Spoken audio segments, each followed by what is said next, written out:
And welcome back, footy fans, to another episode of Donnie's Disposals. I am your host, Coach Donnie Hess here, back with another SANFL snapshot. It has been far too long, unfortunately, scheduling and the way things have gone. It has been 6 weeks since I have talked to these fantastic gentlemen joining me for my SANFL shows. My two co-hosts, we'll start first, Woodville West Torrance super fan, Mr. Darce Evans. Darce, it is great to see you again, sir.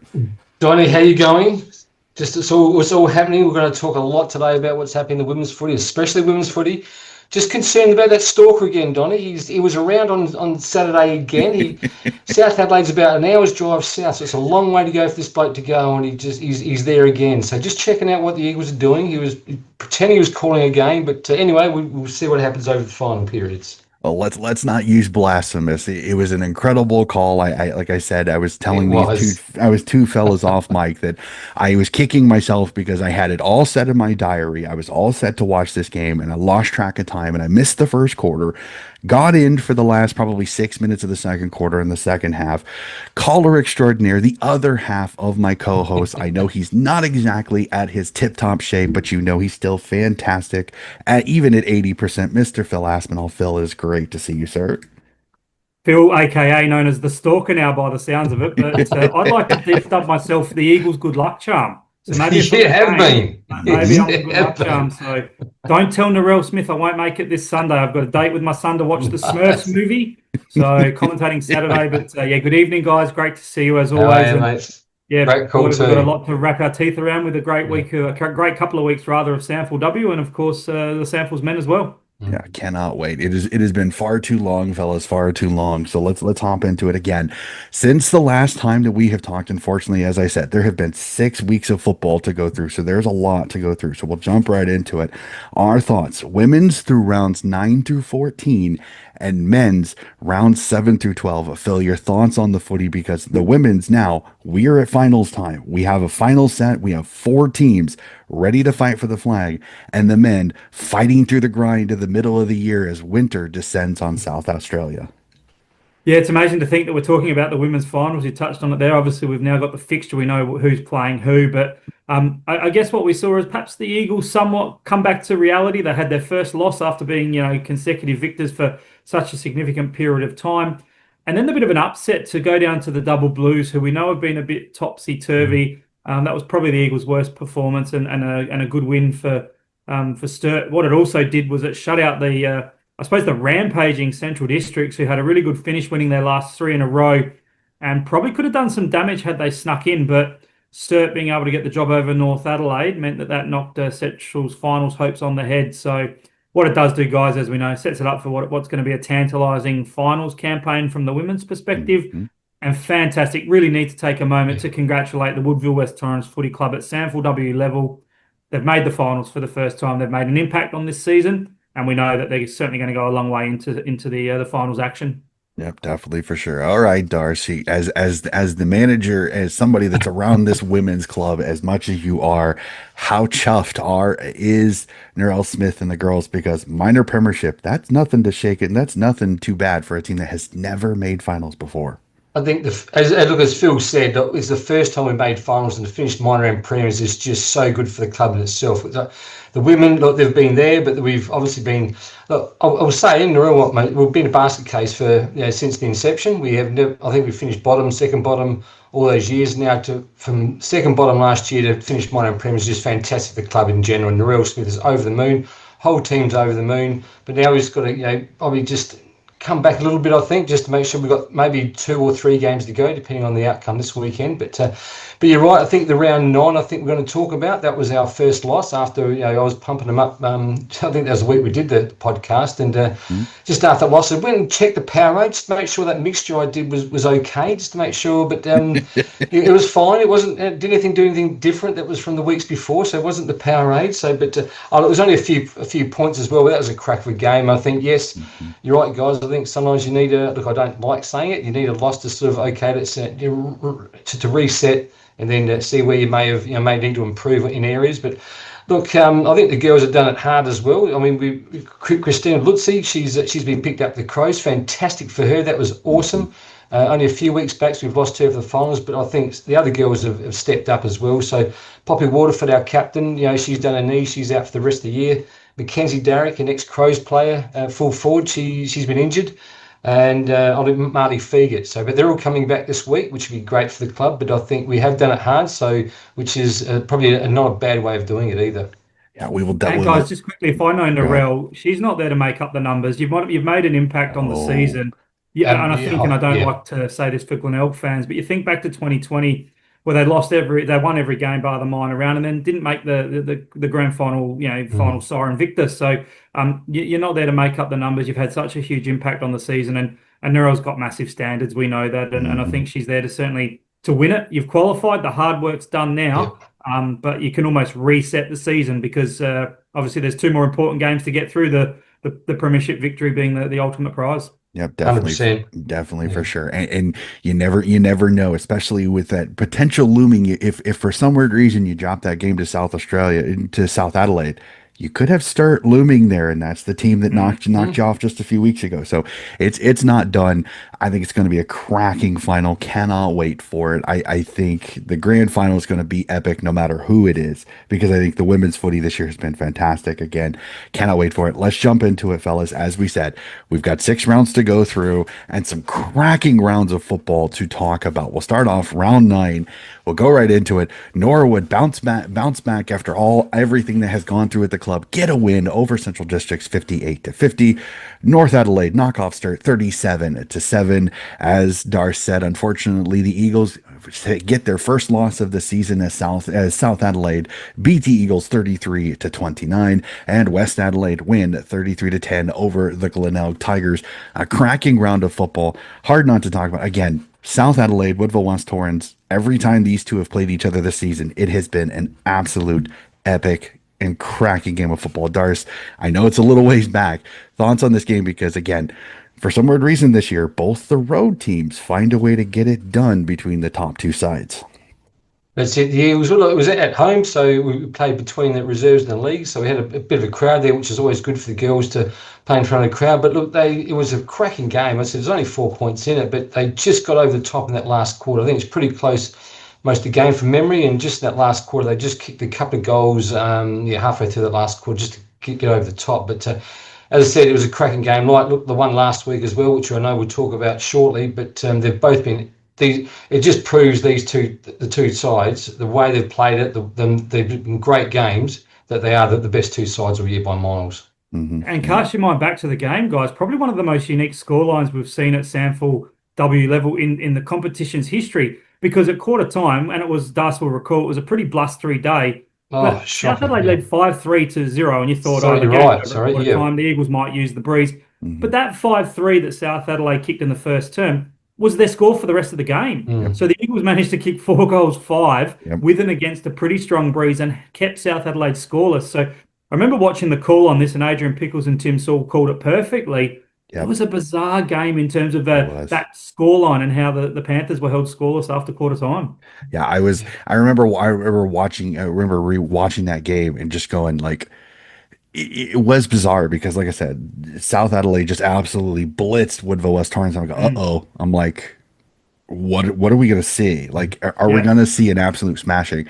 And it was like at quarter time, you could tell Woodville West Torrens kind of locked in, and South Adelaide kind of went into preserve mode come mid third quarter, and they held on, but you could tell it was so frustrating for the Woodville West Torrens girls, because if one of those behinds go straight, they win this game. So it was a very odd game, but it was scintillating because you were enthralled the entire time. Even when South Adelaide took that big lead, you were like, Woodville West Torrens has got the scoring ability. They can drag it. They just have to maintain good defensive structure.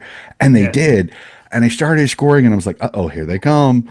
and then it seemed to fade. It was almost like they ran out of petrol tickets trying to catch up. So it was fantastic game of football. It was definitely one of the games of the season. Again, I agree with you. It was the oddball that South Adelaide got all their points in the first quarter and then were held scoreless the rest of the game. So as much as the loss had to suck, Narelle's probably a little bit chuffed that you hold one of the best teams in the competition for 3 quarters scoreless.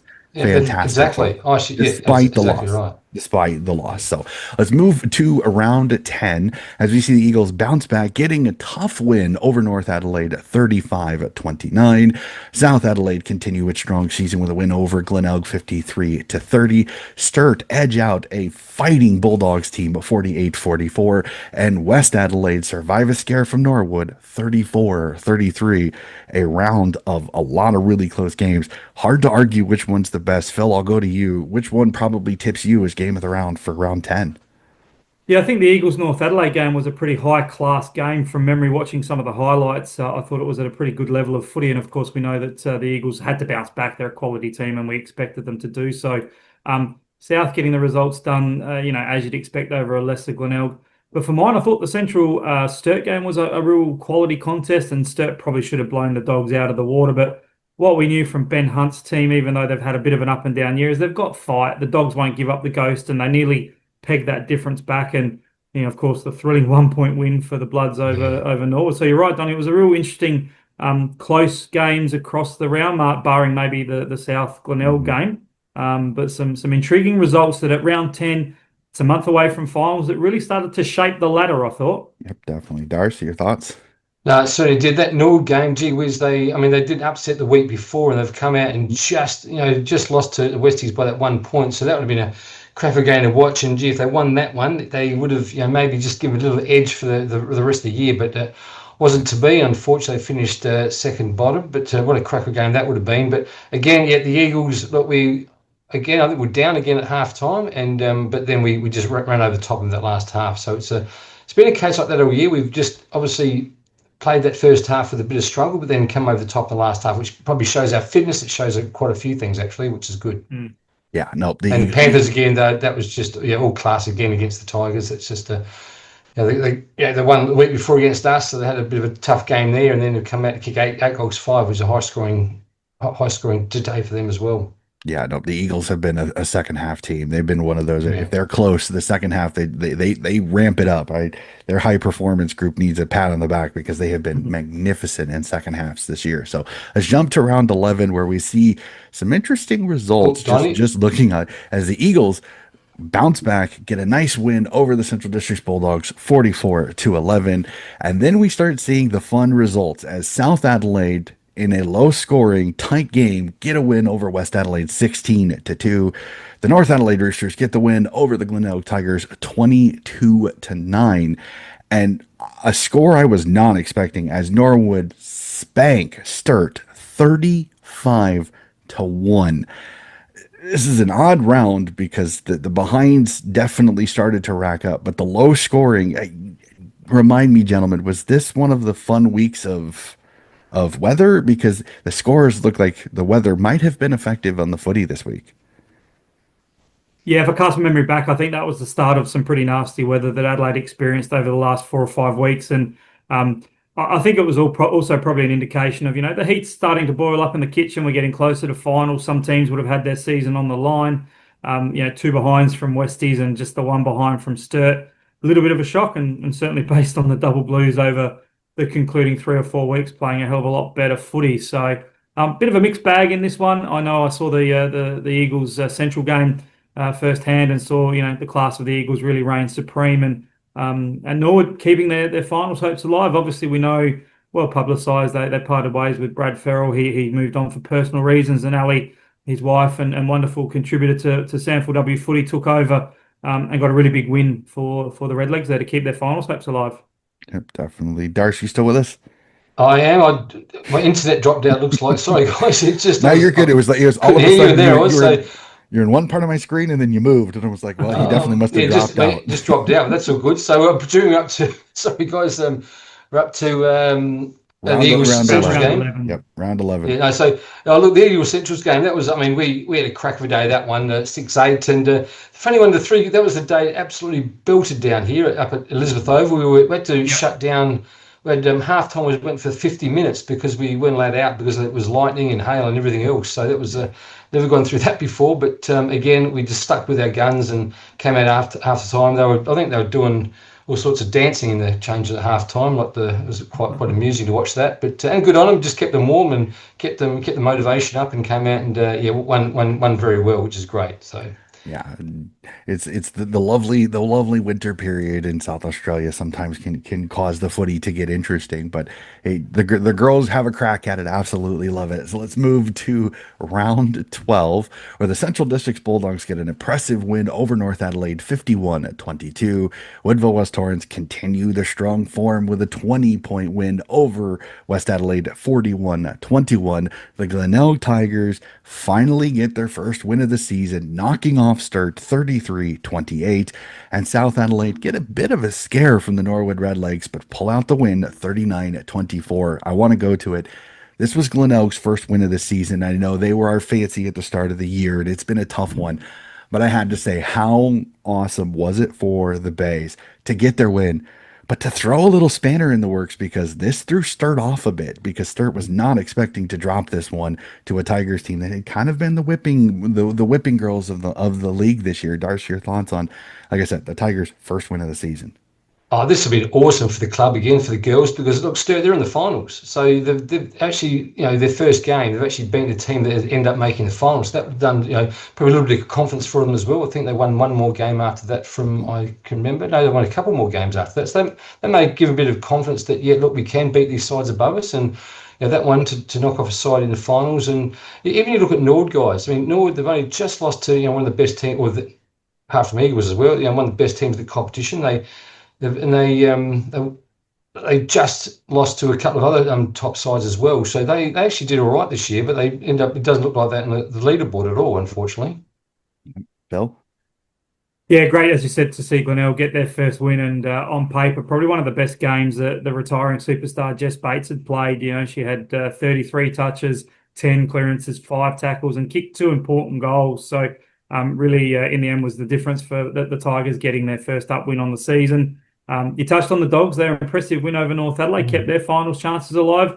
And I was lucky enough to commentate the Eagles over the Bloods. And Westies hung around for a little while. The class of the Eagles stood through, and probably what stood out for mine, and it is something I've probably bagged on a fair bit, but and almost ad nauseum. But the organic growth that the Eagles have seen, and there was a couple of late outs. I think Christine Lutzi was one of them, and it gave the opportunity for even a youngster like Ash Gooley to make her league debut and kick 2 goals. Looked a natural. One of her finishing goals was just as good as I've seen at any level from a footballer. So a bit of an opportunity to showcase some depth coming through for the Eagles, which is a massive part of their improvement. Yeah, definitely, for sure. And I know that Darcy mentioned it earlier is the fact that Christine Lutzi is now signed with the Adelaide Crows, and it's fantastic to see. I know she was not the only one. I know Layla Ebert is signed with the Melbourne Demons, and I Yeah. think Yep. Emma Kilpatrick also got picked up, which is it's fantastic. It kind of stinks for the competition because you'd love to see these talents stay in South Australia, but Mm. this is their dream. This is for many of these girls, this is their dream to play professional footy. So it's fantastic for them. Like I said, you miss them, but you wish them the best because you know Yeah. that they're going up to these professional clubs and they're gonna do their best. And like I said, I watch them almost like a proud father because I get to see them in this competition. Now I hopefully get to see them up in the AFLW. So just wanted to put that out there. So it was an interesting round. Can't be, like I said, so excited for Glenelg. I know I specifically reached out to Jess Bates and wished her and the Tigers congratulations because you could tell it was getting so frustrating for the base because they were giving great effort, just falling short or just not having enough. So it was fantastic to see them get their first win of the year. And at the time, it still left the possibility of finals because there were still enough games. Just fell a little bit short, unfortunately. A run to round 13 where Glenelg back it up with another one, knocking off Norwood 46-30. The Central District Bulldogs survive a scare from West Adelaide and get the win 33-27. The shocker of the season as Woodville West Torrens fall to Sturt 2014 and South Adelaide in a low-scoring tight game just edge out the Roosters 15-9. I'll go to you right off the bat, Darce. I mean, just looking at the score line tells me, unfortunately, if Woodville West Torrens could kick straight in this game, they'd have got a win. That's But Sturt did what they needed to do. you can't nail it any more than that, Donny. It's just 1-8. So it was the kicking. It was shots at goals and running in and missing the goals there. So it's certainly Kick Straight would have won quite well. Even if two or three of them would have gone in, would have won one there. But the reason why they lost because I wasn't at that game, so that's the first game I missed this year. So they were lost. That was the joke of the week, of course. But no, look, another loss. And apparently Sturt were very good on the day. So you take away nothing from Sturt, and they're in finals. So you never know what could happen. We may play them. I hope not, but.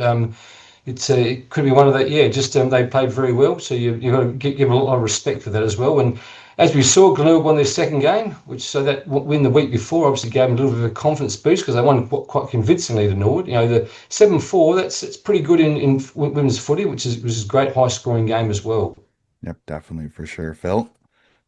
Yeah, and the highlight for mine was probably you love it when players play against their former clubs because you know deep down inside they're setting themselves to really play as well as they can, and they give that little bit extra. And Katie Whitaker kicked 4 goals for the Tigers in that game that Darce mentioned, so 4 out of 7. And she's an ex-Norwood girl and couldn't get a league game in the Redlegs league in their main team because they had some pretty good depth in their forward line. So Whitaker would have been pretty pleased with herself to kick 4 out of the 7 against her former club, and an important second win for Glenelg to give them some confidence to finish off, what had been a pretty disappointing year.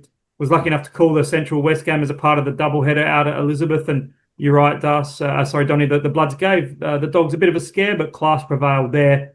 And then everyone, if you're a Centrals person, was keeping an eye on the Eagles Sturt results because if the Eagles did what they should have done, Darce, and won, then the Doggies would have got back into the top 4 and potentially would have held their spot. So that upset gave a gap break for Sturt, which meant that made it difficult for Centrals to now qualify for finals. And even though it was low scoring down at Prospect, you would have suspected that result for the Panthers over the Roosters was to script. Yep, definitely for sure. Let's go to it. The last round that has played, the final round, the last of the home and away, and I'm going to do it in backwards order because I want to talk about the first game because the first game was the most epic. Not only because it was the best game of the year so far, in my personal opinion, but also because one of my co-hosts happened to be on the call on that one. So let's start off. We'll start off last game of the rounds at Highson Stadium. Seed Western Australia, WA, West Adelaide. Slow down, Donnie. West Adelaide beat Glenelg 33-15. Sturt solidify themselves in the finals with an impressive win over the Roosters 43-8. Norwood fall to the Central District's Bulldogs 71-46, and the game of the round in a fantastic one that I almost missed, ladies and gentlemen. I will raise my hand on this. I missed the first quarter and a half because I wasn't paying attention to the clock, but got on it for the last 6 minutes of the second quarter and the second half to hear Phil and Eden called the pants off this fantastic game as the Woodville West Torrens Eagles knock off South Adelaide 45-37. One of the best games of the season. Phil, this was a magnificent game of football between two class teams. And the best part is we get to redo it again next week in the first round of the finals. Yeah, and the game lived up to its expectations. Eden and I were pumped to really call this one, and we wanted to make sure that, the hype leading into it was justified based on what was on the line, the two teams, close rivals, a bit of mutual respect for each other, and it lived up to that expectations.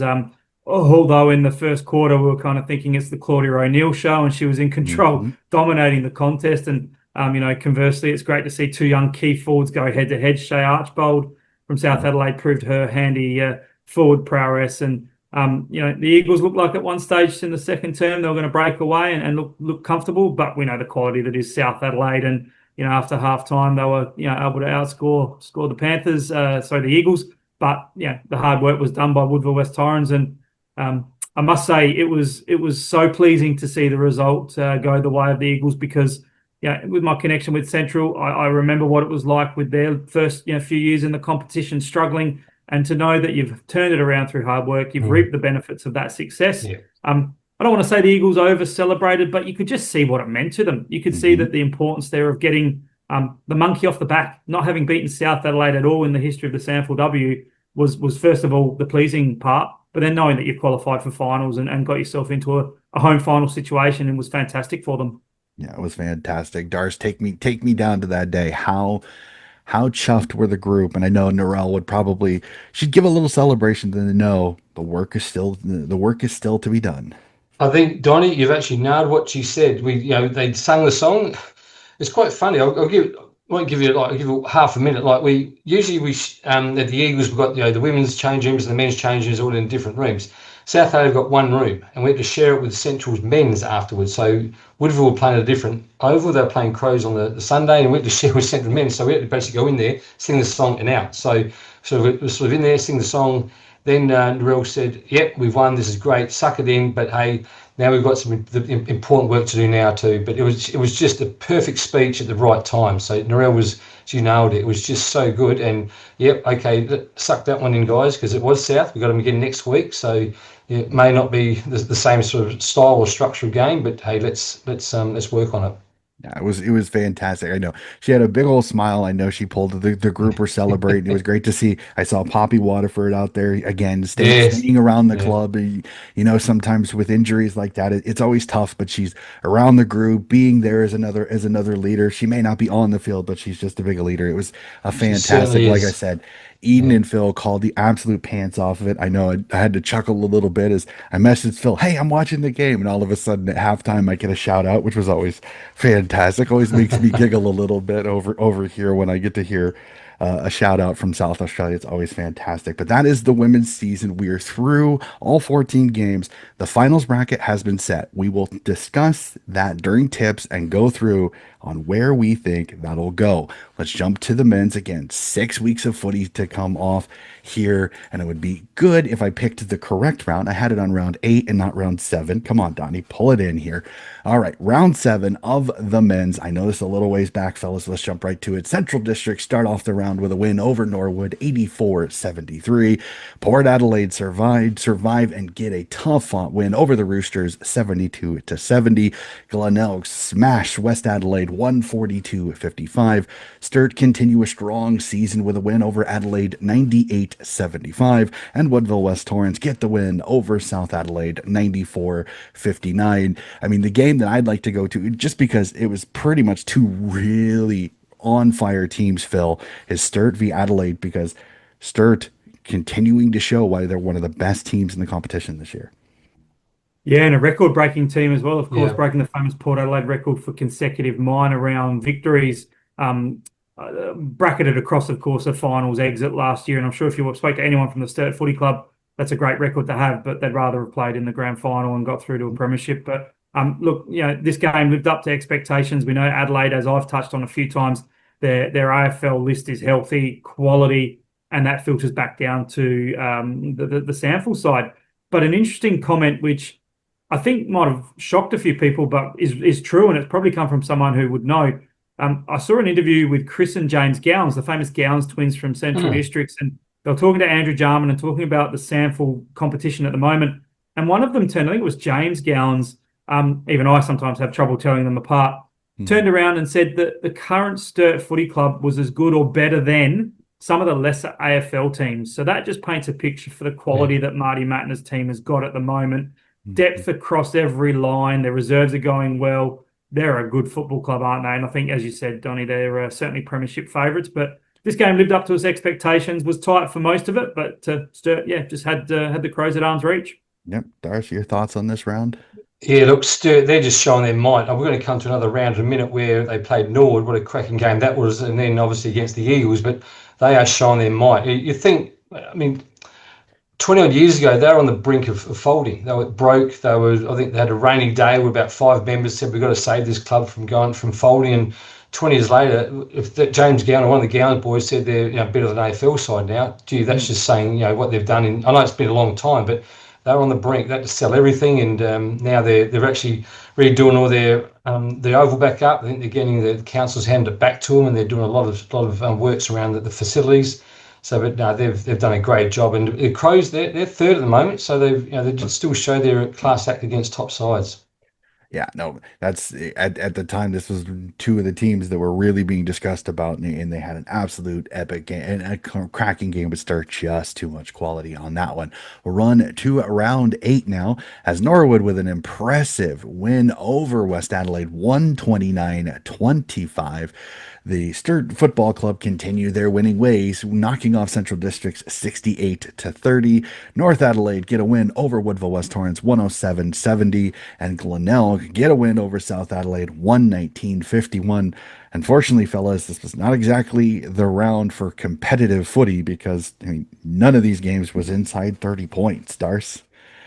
Well, Norwood, they were struggling at the beginning of the year, and now they've just, I think Jay Sheedy's just done something in the last few weeks, and they've really come brilliantly, actually. So we'll go through another game in a minute against Sturt, but gee whiz, that against Westies, my heart really goes out to West Adelaide because they're really struggling as a club at the moment as well. Their coach, unfortunately, won't be coming back. They've mentioned that, so a few things are happening down there, but gee whiz, Norwood, that would have given us so much confidence of what they actually can do. And Jade Sheedy, as a new coach, has said, "Look, this is what we can do, boys." Yep. Phil. Yeah, I think to Darcy's point, this is probably the round for mine that Norwood said, hey, rest of the competition, watch out, we're still around.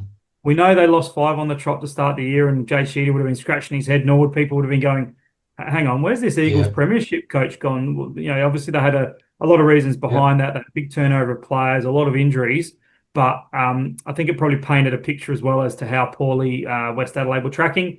As Darcy alluded to, their coach Adam Hartlett stood down for mental health reasons. And I think that in itself was fantastic, a bit like Brad Farrell from Norwood with the women's team, putting your hand up and going, hey, something's not right, and I don't 100%. Want to keep pushing on unnecessarily. So full credit to Hearts for doing that. But yeah, Norwood for mine in this round. Like you said, Donnie, there was a lot of upsets, a lot of big results. But yeah, Norwood for mine, that was the telling point from round 8. They really set the tone and said, hey, don't forget about us. We're still around. Yep, definitely for sure. And then we'll move to round 9, where you can definitely tell. I think this is also the matching round where the weather kind of played with the results a little bit. We'll start off Woodville West Torrens get a win over Central District's 69-31. Adelaide and South Adelaide play in a thriller as the Crows survive a scare by the Panthers 51-50. Port Adelaide get a win over the Bloods 120-57. Glenelg absolutely hammer the Roosters 146-65. And Sturt survive a mighty scare by the Redlegs 76-72. So after a round of a lack of competitiveness, we have 2 absolute thrillers, a 4-point and a 1-point thriller. Phil, I mean, which one surprised you more? South Adelaide nearly beating the Crows, or Norwood scaring Sturt by scaringly close to Sturt by 4 points? I straight away want to say, based on the form of Norwood prior, I wasn't surprised the prior week with their big win against Westies. Wasn't surprised that they found that competitive edge, and that Eastern Suburbs rivalry always seems to bring those two sides close together. So for mine, the surprise was South getting as close as they did. I think at the time, from memory, Adelaide had 18 AFL listed players. And I think from memory, I was at Elizabeth calling some junior footy, and the scores down the line, like we were looking at them, and my co-colleague and I said, and with all due respect to them, but if any team would know how to lose from a winning position, it would be South Adelaide. And sadly, they were in a winning position all day. They basically led for 7/8 of the game, and Chris Burgess kicked a couple of late scores. Sid Draper, ironically, against his former junior club, kicked a nice goal late in the final term to get that upset. So for mine, that was probably the surprise result in terms of the closeness, but really South Adelaide shot themselves in the foot there. Unfortunately. Darcy, your thoughts?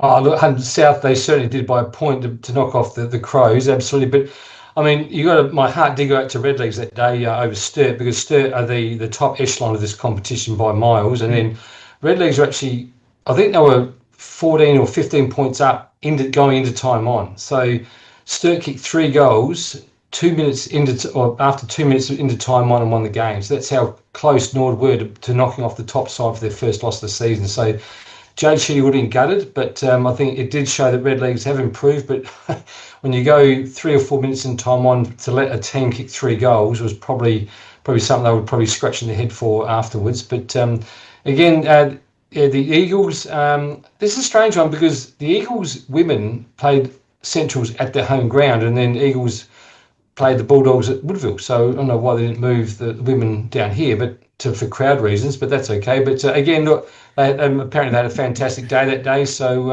against the Bulldogs, who they're in their fourth. They were just they're doing a good job this year. So they're just above the Eagles.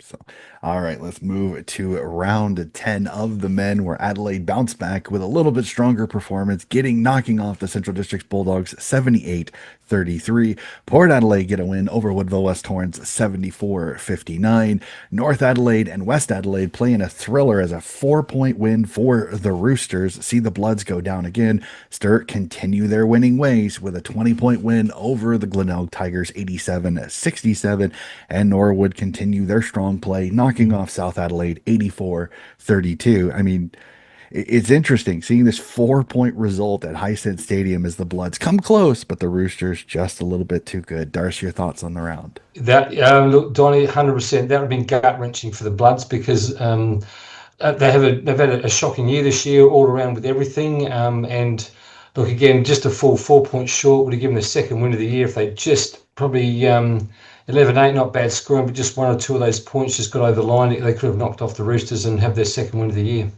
Mm-hmm. Phil, your thoughts? Yeah, you think devastation for interim coach Sam Elliott because the Bloods, for those that don't know, actually had a shot on goal after the siren to win the game. It was the Channel 7 game, and young midfield small forward Dylan McCormick had a shot on goal against a pretty strong breeze from just outside 50, and his kick, I don't think, made the distance. But yeah, as we touched on earlier, Adam Hartlett moved on. Sam Elliott, by all reports, has a really strong connection relationship as a younger modern coach with the players. So that would have been really disappointing, but showed that they've got fight in them and that they're willing to, really play for their interim coach and turn things around. I think the Tigers would have been disappointed with them going down to the double blues. I remember watching this game and thinking, Glenelg were taking this up to Sturt on their home deck, and then the class of Sturt in the last 5 minutes, I think, kicked 3 goals in a row to win the game. And for mine, don't really want to touch on it too much, but the Dogs game that I called against the Crows, one of Central's poorest performances in recent seasons, and again outclassed by a far superior AFL reserves team. Definitely, for sure. Let's move on. Round 11, where we see the stunner to start off the round as South Adelaide knock off Port 65-58. Adelaide flexing their muscles with a 148-64 win over North Adelaide. Glenelg get a win over the Norwood Redlegs 75-59. Central Districts get a win over West Adelaide 101-56. And Sturt flex their muscles over the Woodville West Torrens Eagles 159-35. Sorry about that, Darce. Wow, what an impressive win by the Double Blues. But I want to go back to it because we got to talk about it. This is a team found ways to not win games, finding a way to win as South Adelaide get a win over Port. I know Port hasn't been the most impressive this year, but that's a nice win for South Adelaide to get some confidence into the club. Without a doubt, and based on the fact that they're up against Port Adelaide with 20 AFL listed players, I'm almost certain you could count on one hand the amount of times an AFL reserves team have fielded 20 AFL listed players. I know the average is only about 15 or 16, and Port had some quality in that team, and I think that was Jared Wright admitted in his 8 years in charge, that was probably up there with one of his best 2 or 3 wins. So for mine, I thought, this might be a turning point for South Adelaide. Whilst they're not going to make finals from there, I thought maybe they'll shape the finals, and then we'll touch on it shortly. They're obviously poor against the Doggies the following week, but yeah, massive upset for them. But then even now, and I know Das will probably attest to this, some of us are still in shock by the absolute abomination that the Sturt Football Club put on the Eagles in that first half. We were getting scores down the line, and to see the Eagles 16-9 trailing the Double Blues 2 points rather to 16-9, we were scratching our head wondering what the hell was going on. I'd hate to imagine what Eagles fans were thinking, Das. Mate, I was watching it through the app. I thought there was something wrong with my app. I think it was 45-2 at quarter time. I'm sort of trying to tap my app, and Karen was there, and this is the game I couldn't go to, and I said, "What's the score?" She goes, "No, what's on the app is correct," and it was gobsmacked. I think there was shock shocked everything that day apparently. So it was, yeah. I mean, unfortunately, you read some of the comments, which is not nice on Facebook. Even players, you got to get behind the players and the team if lose like this. But it was just complete shock by the supporters, and I'm sure the players, and I'm sure Source, he was in shock as well. So, but I think that was one of the biggest winning margins since the against the Eagles since the inception since they merged with Woodville in '91. No, I remember seeing that score and just going, ooh. Yeah. And it's like it's No, one absolutely. of those you're tapping on the app and you're like, it must be wrong. It's got to be a glitch. Yeah. It's not. Yeah. Unfortunately, I think every footy fan has probably had that at least once where their team, you're going, really? Yeah. This is what you serve up. Unfortunately, it happens. So, all right, last round that has went through this last round that we've been through, round 12. Glenelg get a win over West Adelaide, 104-54. Sturt flexing its muscles again, showing it wasn't a fluke against Woodville West Torrens with a 163-48 win over North Adelaide. Central Districts bounced back, knocking off South Adelaide 693-65. Adelaide then flexed their muscles on Woodville West Torrens 149-49, and Port Adelaide fall to Norwood 93-76. I mean, I kind of get, unfortunately, Woodville West Torrens a couple of bad losses, but I mean, wow, Sturt are really flexing their muscles in the middle part of the year. Phil, your thoughts on this? Yeah, it's all about the double blues, isn't it? Based on their Mm. consistency of performance and the kicking high scores. And probably in recent years, there's a really good article by well-known Adelaide journalist Andrew Capel, who covers matches for the SANFL and certainly is a wonderful long-term journalist of our competition. And he talked about probably the transition for Sturt in recent years as being known as a really dour defensive team and just kicking, if they hold their opposition to 8 goals, well, then they kick 9 and they win the game.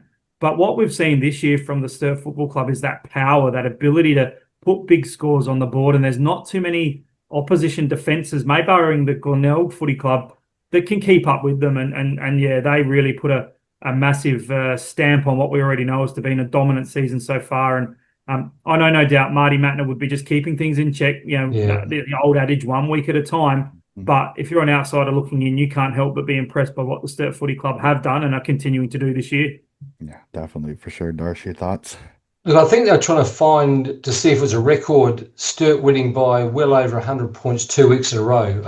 No one can find it. It's always still on Facebook. They can't find it anywhere. I'm sure it should be somewhere, but to back it up again the week after the win by well over 120 points is just absolutely incredible for a club like that. And look, unfortunately, I'm going to say the other way around as well. We believe it's the first time the Eagles have lost by 100 points 2 weeks in a row as well. So not good for the Eagles. Obviously, look, Crows are a class act. There's no doubt about it. But I think the Eagles, they should bounce back this week against Westies, which they are playing Westies. Not sure if we're going through the games, but should bounce back to try and consolidate and hopefully we can finish off the year. And with 2 games clear of the 5, so hopefully we can beat Westies this week and just hold our ground for the rest of the year.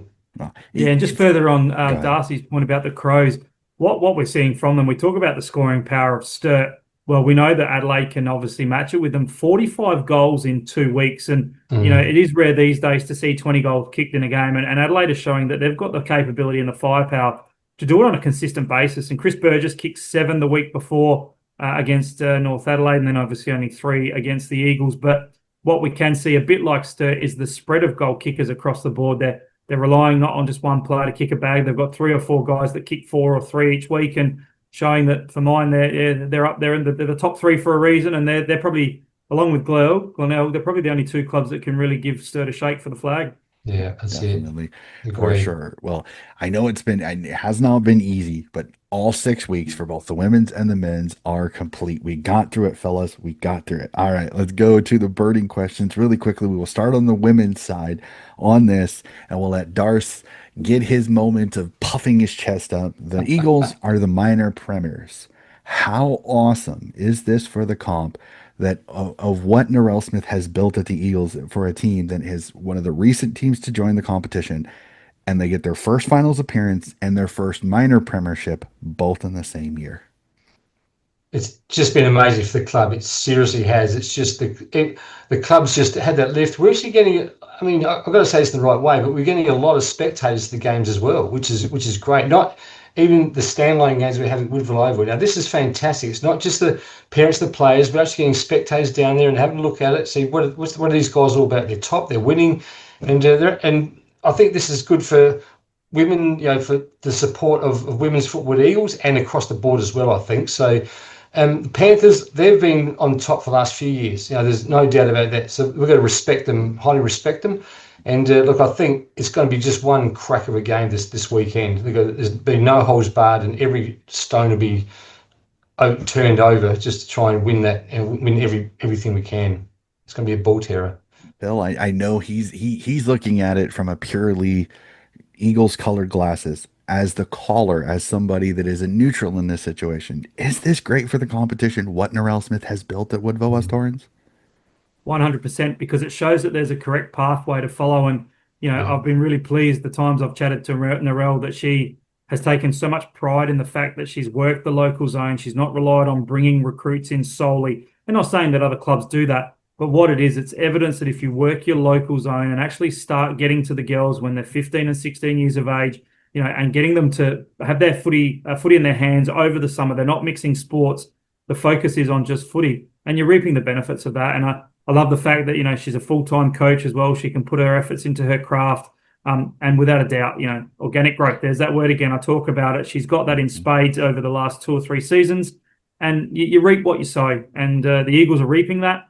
I do want to emphasize it and I've said this before earlier in the podcast, the job's not done. She's obviously qualified. She'll be stoked that they're Definitely. there. But I know Narelle. I know her standards. She's out to win a premiership. She's not there to make up the numbers. Yep. And the Eagles will be out to really show South Adelaide again that they're a force to be reckoned with. Yep. No, 100%. And I want to hop in really quickly on this. And this is purely from me, is that you guys know I watch the AFLW almost religiously. I love the women's product. I'm going to say this right now. This Woodville West Torrens team has been so much fun to watch, because I think what Narelle has brought with her structure and the style that they have brought, it is one of the most entertaining. I think one of the reasons the fans are coming, Darce, is because this is a fun brand of footy to watch. It is. They get after it. Yep. They are not afraid to attack the corridor. They are not afraid to use their kicking skills and even run off halfback. They're a lot of the stuff that you see in the AFL and some of the more attacking style of football, Narelle has put into this group, and it is fun to watch, because when they get after it, they can be a rolling locomotive, and they're difficult to stop. So it has been so much fun to watch this over the last 3 years. It has progressed and gotten better each year. I agree with Phil. The building of the youth, you're starting to see some youngsters come through. She's getting some draft picks. I know that you had one that went to GWS. Cannot wait to see how she goes up there. But just the fact that this is such a fun growth, and this is such a fun style to watch, I cannot wait to see the miserly South Adelaide, who loves to play defense. They'll get you, but they love to play defense. Where it's a Woodville West Torrens, they want to attack. I cannot wait for finals, because this is going to be so much fun. Because can that style that Narelle and West Adelaide play, will it stand up in finals against a team that's been there a while? This is an incredibly intriguing game in the first round of the finals. Cannot wait. So. And just as a closing comment on that, let's not forget the massive amount of confidence they'll get from breaking those shackles of not beating the Eagle, beating South Adelaide previously. It will give the girls perfect timing, because they're facing them again straight away in a game that if you win, you're at home, and you win, you get into a grand final. So they'll use that momentum. They'll roll with that confidence, and the girls will certainly go in there, I think, with a little bit more confidence behind them than had they obviously lost. 100% on that. And then to add on to that, I know I saw this news pop out, and I'm interested to hear what you both think of this, is that the big news of an under 18s competition coming into the league. My thoughts on this is, I've seen some mixed reviews on this. So just your thoughts on this, because personally, I think this is great for the growth of South Australian footy, not just the SANFL W. So Darcy, your thoughts on this new under 18s competition that they're discussing? I haven't really thought much about it. I've heard it came out, and I think, gee, that's interesting, because that means they're going to get rid of the development competition, which that was going to happen anyway. I'm led to believe. I heard that was gone. So the 18, I think, as long as they play before the league team, I think that's.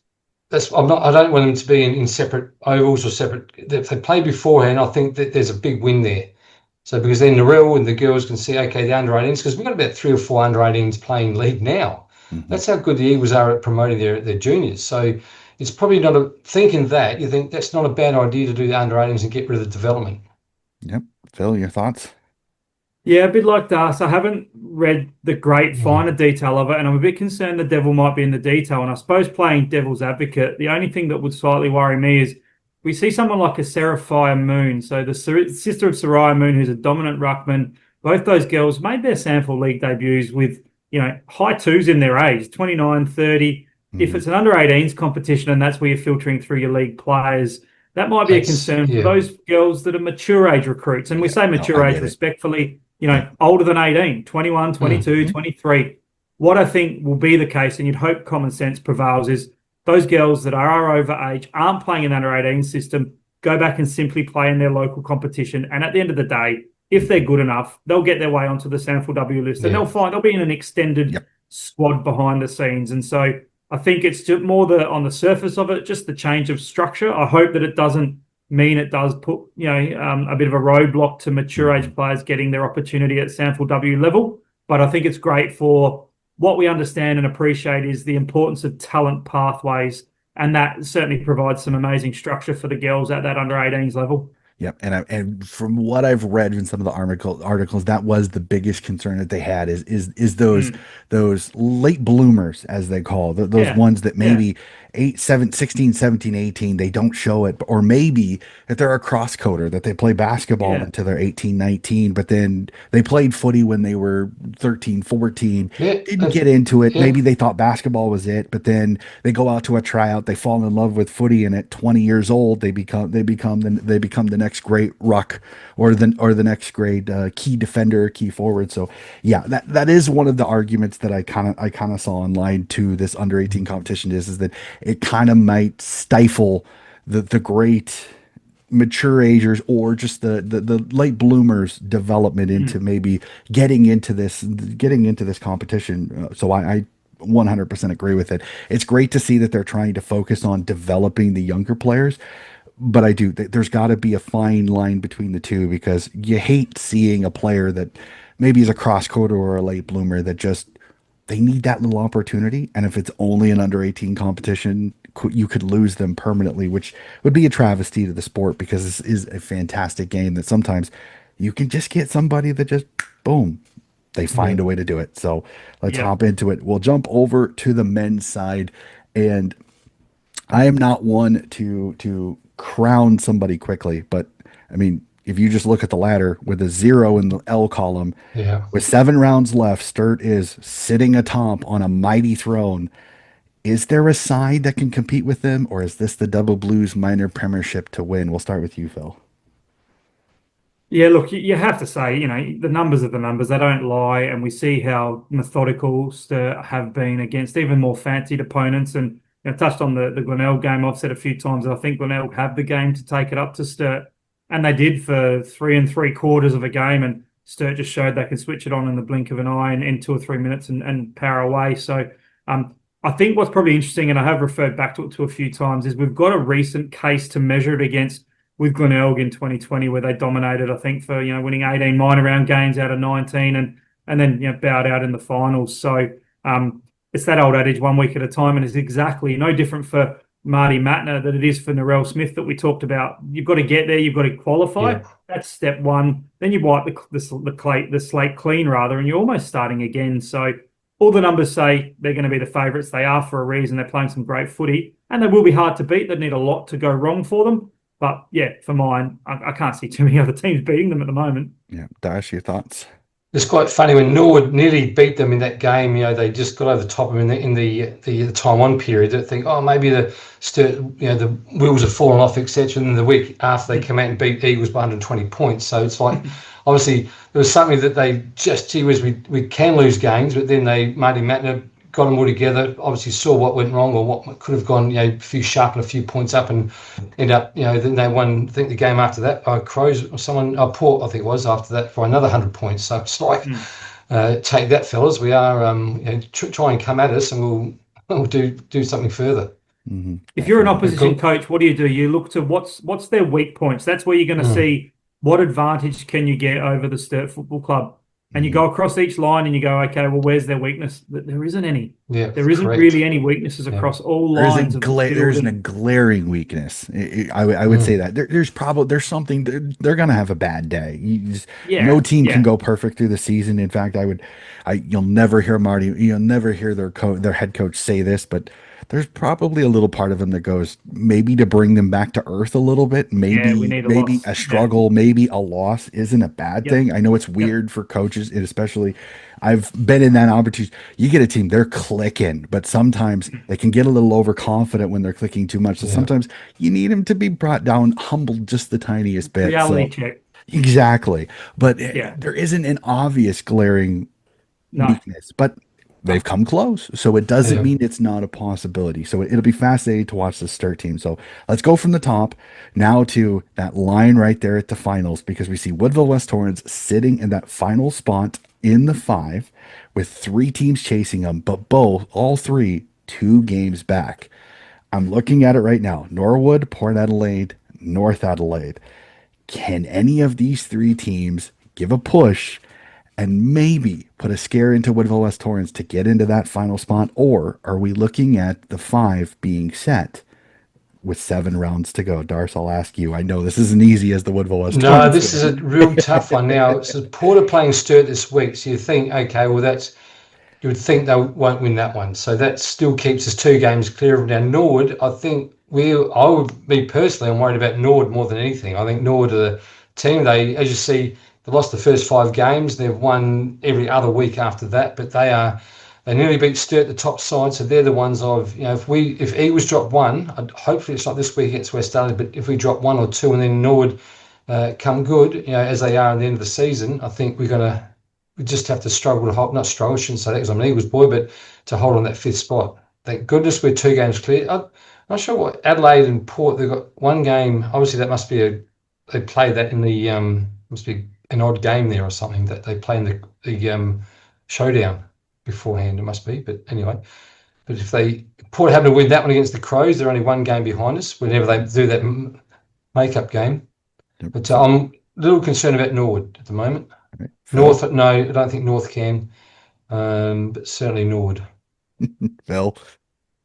Yeah, I think if you're in Darcy's shoes and you're an Eagle supporter, you might just be looking over your shoulder towards the parade direction, because just while Darcy was chatting away, I had a quick look at the respective run homes for the 2 sides, and don't want to put some fear into your Darcy, but you have got teams above you over the next 4 weeks. But then, however, for your last 2 games, you play South Adelaide and North Adelaide, so that might fall in your benefit. The thing that would worry me is if you drop some consecutive games and Norwood get on a bit of a run, who play Central this week, and I think they probably have a very good chance. Yeah, it might come down to percentage, and as it stands right now, Norwood have got a very good percentage. They've got a better percentage than the Eagles, and they're not far behind Central. So we know with someone 4 like points for us, that's a lot of percent. 4% is a lot of percent in today's footy. Is a lot. If it does come down to, you guys lose a couple, Norwood get on that run and continue to win some, it might come down to, single figure percentages being the difference come finals time. So that's a long way of making a statement to my thoughts of it. To answer the question in a shorter version, I have this feeling that I think the Eagles will hold on. I think Norwood, that they're going to be relying on some depth, and they've got a couple of injuries that will concern them. So I do think the Eagles might just hold on.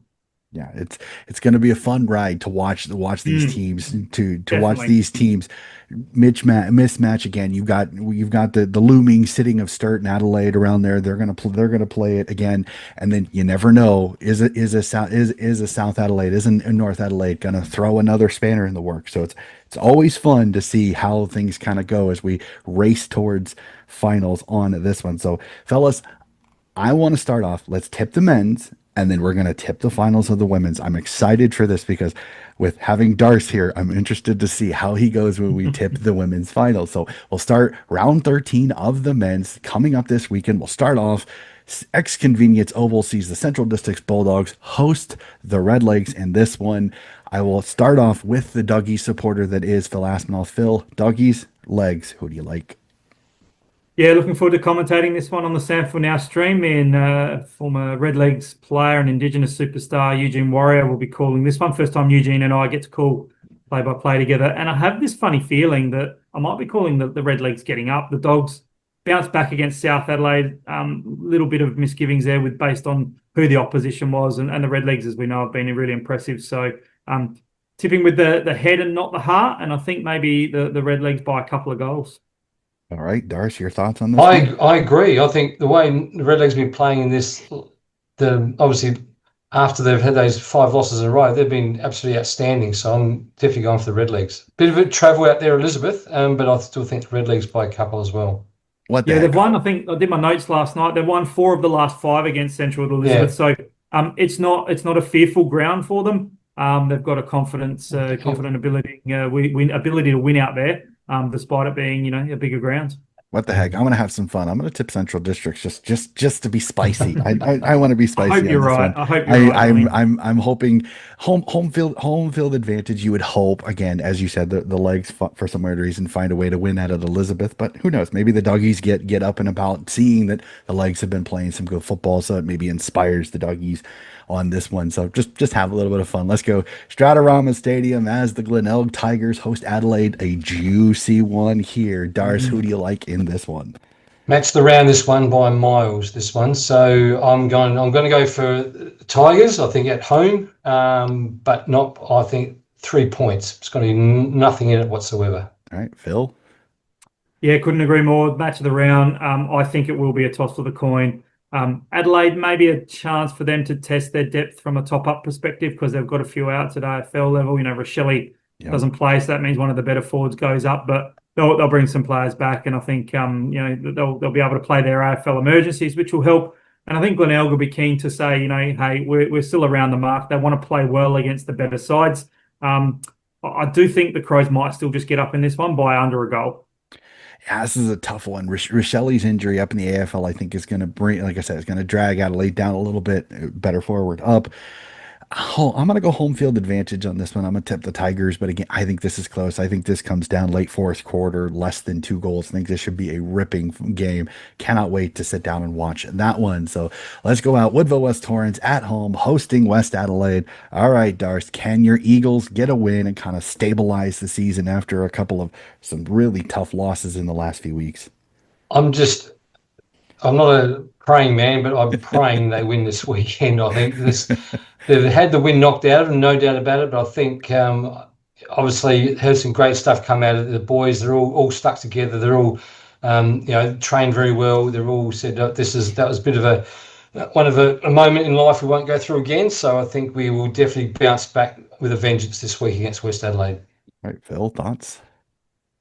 Yeah, look, you'd have to go. The Eagles are too good a team to drop this one. We know they've obviously dropped some recent games by some big results. And I guess I'm one for, glass half full, the positives out of the negatives. The negatives, of course, being that you've played some pretty average footy dust. But the positives are you're blooding some kids. And this will make me feel very old, but it's great to see the debutant Jack Cook, who dominated state under 18s footy, stepped up to league footy like a talented youngster that he is. And I say it makes me feel old because I remember chasing after his dad, Tim Cook, as a rover around at Centrals when I was hanging around at the footy club at Central Districts as a junior and a ball boy out there. So, Jack showed that he's definitely got his old man's footy style, kicks left-footed as well. And getting games into young kids is only going to be good for the future. So absolutely. I think the Eagles should win this one and probably win this one pretty comfortably. Yep. Eagles should win this one, but again, you never know. Sometimes those are the scary ones when it's a game you're supposed to win. Sometimes I got the Eagles in this one, but again, do not take West Adelaide lightly. Let's jump out Alberton Oval as Port Adelaide hosts the top of the table and rumbling along nicely. Sturt Footy Club. I think Sturt win this one. Can they put up another triple-digit score? Will be fascinating to see. Phil, your thoughts on this one?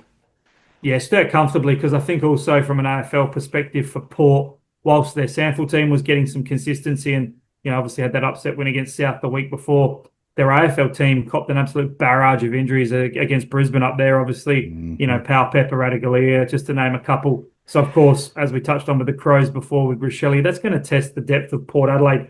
And I'm very confident to say that Port Adelaide don't have the same SANFL depth as the Crows do. So I think a weakened Port Adelaide side should be comfortably accounted for by the Double Blues. Yep. Darcy, your thoughts? Yeah, no, 100%. I think Sturt just way too good this year and got the depth as well. So, and as I think you can't do point the AFL side have got so many injuries at the moment that they're going to have to play some top-up players. So there won't be any class, against the players of Sturt. Yeah, definitely, for sure. And then last but not least, an intriguing one as we see North Adelaide take on South Adelaide at Memorial Oval. Phil, your thoughts on this one? Yeah, I just want to make mention that this is the Memorial Oval game in Port Pirie. So for your benefit, Hmm. Donny, rather, about an hour and a half out of Adelaide, a couple of hour drive heading over towards the western coast of South Australia, and coinciding with our national country championships. So the Think Road Safety, an important sponsor, and an important message that when you're driving not only metro but in country roads, drive safely. And this is a game that coincides with those country championships, both men and women. North Adelaide host this year. South Adelaide, I think, hosted it a couple of years ago down in Victor Harbour, a nice coastal town. And this is great that the SANFL footy gets out to the country regions. It's really well done. The SANFL do a great job with the country championships, both men and women. I've been lucky enough to commentate a few of them over recent years, and this year Adrian Pickles and Tom Eglinton will head over to Pirie and get the job done. So I think North Adelaide will get the job done. They're going to be in front of their country home fans, and we know that they're a bit of an up and down team, but they've got some good players in their lineup, and I think the Roosters will win this one over in Port Pirie. All right, Darce, your thoughts? Yeah, I wasn't aware of that. Thanks for the update on that one. It's the initiative again. So, but yeah, look, North Adelaide for me again. I think they're just Panthers just falling off the wayside, and Roosters for me. Yep, Roosters for me on this one. All right, fellas, let's jump into it. We have finals to discuss. We have a finals to tip. I am so looking forward to this. We'll start off with the elimination final. Sturt v North Adelaide versus North Adelaide. One team goes home, one team moves on. Darce, we'll start with you. Who's the team moving on and who's the team going home? This is look. I was just looking at the ladder before. Look, North Adelaide obviously finished fourth, third, and Sturt finished third. But North Adelaide got 10% more. The percentage is 10% more than Sturt. So obviously they've won by bigger margins during the year and won by a lot more. So look, just sort of based. Yeah, I don't know where they're playing. Are they playing it? Oh, they're playing. Oh, Morn team. Okay, It's must be at playing after Montine us. Pier, yeah. It's Yeah, okay, must be playing after after your us. game. Wasn't aware of that. Okay, so should know that. Look, I'm going to go for yeah. Look, I think North Adelaide, they have won by a lot margin. They've actually beaten us pretty close. They nearly beat us in one game during the year. So I'm going to go for the Roosters. All right, Phil, your thoughts? Yeah, this one's a bit of a difficult one to tip, and don't really want to take the form line of their contest in the last round into consideration, because there's some little whispers that North Adelaide maybe deliberately rested some of their key players to basically ensure that they were going to play finals and give them a chance to be prepped come finals time. That obviously impacted Central not being able to get into the finals. So I've just looked at the ins and outs, and North Adelaide welcome back some pretty quality players including two former captains. Aaron Sundstrom, one of them. So I think both teams, as they're named, both teams playing at their absolute best. We see North Adelaide get up for mine. Right. I don't know. I'm going to throw a curveball here. I think Sturt. I like the way they play defensively, and I just think there's just a little bit more consistency in their side a little bit. And sometimes with the percentages, it's how they play. Sturt plays a good defensive side. So I'm going to go Sturt on this one. I'm going to throw a little bit of a curveball on this. I got the double blues. And then the jewel of the crown of the first two games is Woodville West Torrens versus South Adelaide. At home, here we go. Darce, head versus heart. Who goes to the grand final, and who goes on to play North Adelaide for you in the elimination final? This will be an absolute bull terror game. I'm going to start off with that. I think, yes, I'm thinking in my head here. I think the Eagles will win. I think the way they played last week up at South Adelaide, we have some players coming back from injury, which is great. It's going to bring a bit of strength to our team as well. So I think the Eagles. All right, based on that. Phil, your thoughts on this? Oh, guys, I think football's the winner, isn't it? This is going to be another tantalising contest. And of Good course, point. the team that wins, that's in front when the final siren goes, will be the victors. But most importantly, they're into a grand final. And I think the prize that's dangling in front of the carrot, I guess, in front of the Eagles is that first grand final. Yes, they've qualified. Tick the box, minor premiers. Tick the box, qualified for finals. Let's tick the box and get into a grand final. And I do agree with Darcy. I guess you can only go off of what recent form shows you, and South will be disappointed with the loss, particularly after half time. I love Marley Fegert as a player. She comes in and will strengthen an already strong Eagles lineup. And I know one of the young talented players for South Adelaide, Shakayla Gardner-Dunn, very talented Indigenous girl who was probably one of their best players last week. She's out. She's representing the NT up in the top end. So that's a blow for South. And I think that, again, along with the comments I made, figured in confidence from the win the week before, I think we might see the Eagles Stars qualify for the grand final. Yep, I was gonna go this. I was gonna go the same way. You add Fegan into an already good team, a ton of Mm. confidence, knocking off South Adelaide. Again, it's gonna be a ripper. I think it's gonna come down to the fourth quarter. These two teams this year, both times, played absolutely scintillating football against each other. I think it's a marvelous matchup. I have Woodville West Torrens moving on to the grand final, and South Adelaide going down to play Sturt. For both of you, you have North Adelaide versus South Adelaide. So, Phil, we'll start with you. Who moves on to play Woodville West Torrens in the grand final? South Adelaide, North Adelaide. Yeah, if that does eventuate, mate, I think it'll be a bit of a comment that you made earlier that we'd see the Eagles and South playing off again for about the third time in 6 weeks. It's So, right. Yeah, yeah, I think it'll be deja vu on deja vu, yeah, or that movie Groundhog Day where we'll see it repeat. And yeah, I think you'd have to say South would get over whoever they play in the prelim. Yep. yeah, Darce, same thing. 100%. Yep, Yep, 100%. thought so. I'm the same way. I would have South Adelaide beating Sturt in my particular bracket. It'd be fascinating to see if my bracket turned out, but it was flipped and somehow South Adelaide won. Could you see Norrell going the revenge tour of getting Sturt and then South Adelaide again? So it'd be fascinating. I would have South Adelaide beat Sturt. I think again another great game. Two teams I think would match up well. So all three of us have Woodville West Torrens, South Adelaide, another grand final, the third time in about Yep. 5 weeks, if I do my That's math right. correctly. The third time will be the charm. Woodville West Torrens will have won the two previous. Does South Adelaide throw the curveball and win the grand final? Or does Woodville West Torrens go 3-0 and get their first premiership in their first time getting there? Darth, I'll head versus hurt you. If it gets to this, can the Eagles get it done? In all seriousness, if they do get there, yes, they can. Okay. It's at Phil? Glenelg Oval, apparently, so we played very well at Glenelg Oval. Yeah, We confirmed that certainly it's at can. Glenelg Oval. And some other Yeah. great Okay. news, guys, is obviously the game's going to be covered on Channel 7, which is wonderful. So Mm. that goes to a peak audience.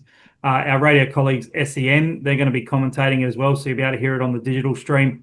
But some news at hand just last night. Wharf Radio, the Women's Australian Rules Football Radio Station Online crew, the South Australian team that I'm heavily involved in, been given the all clear to again call the grand final. So there's going to That's be three outstanding. media Yeah. options for a women's grand Fantastic. final. And if you cast the clock back 6, 7, 8 years ago when this competition was still finding its feet, they wouldn't have even, they'd had the game streamed and that would be it. Mm. So it's great to see the women's competition progress to such high standards that there's three outlets covering it.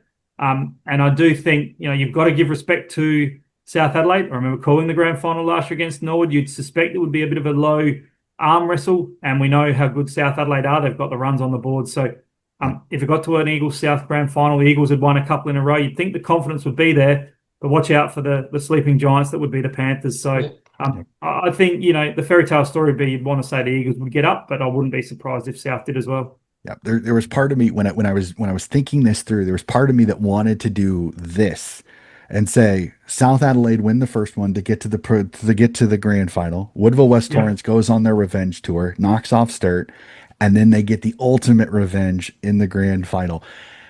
I'm kind of going to go with Darce. I just think there's so much confidence in this Eagles side. I love the way they are built. They are a side that are incredibly difficult to stop when they can hit their kicks.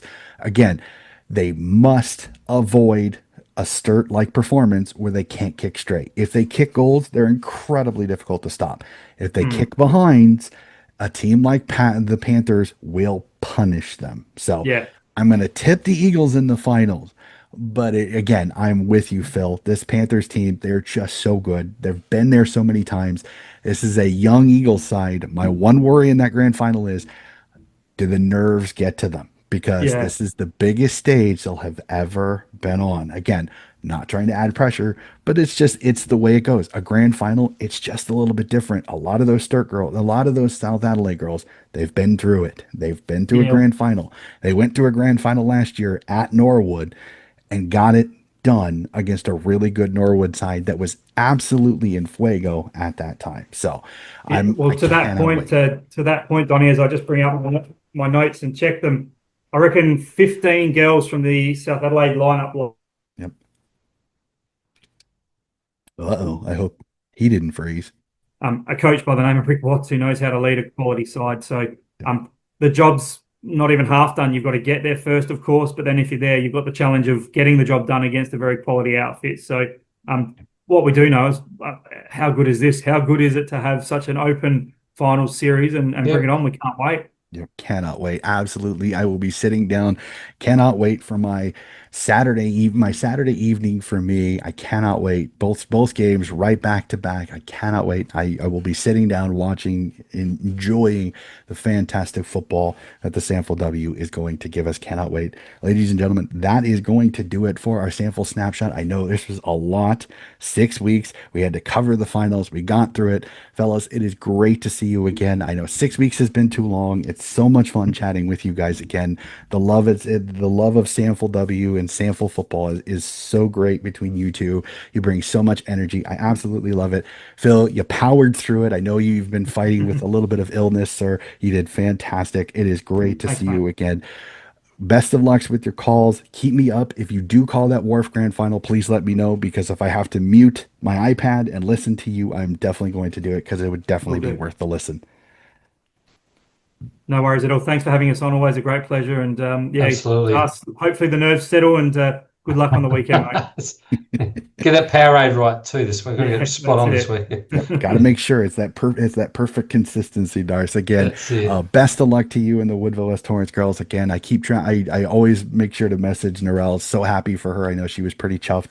They get their minor premiership, but you could tell there's a steeliness that there's Yeah. more work to be done. Yep. So that is going to do it for another episode of Donnie's Disposals. Again, if you like what you were listening to, please like and subscribe, and we'll be back with more footy coverage very, very soon.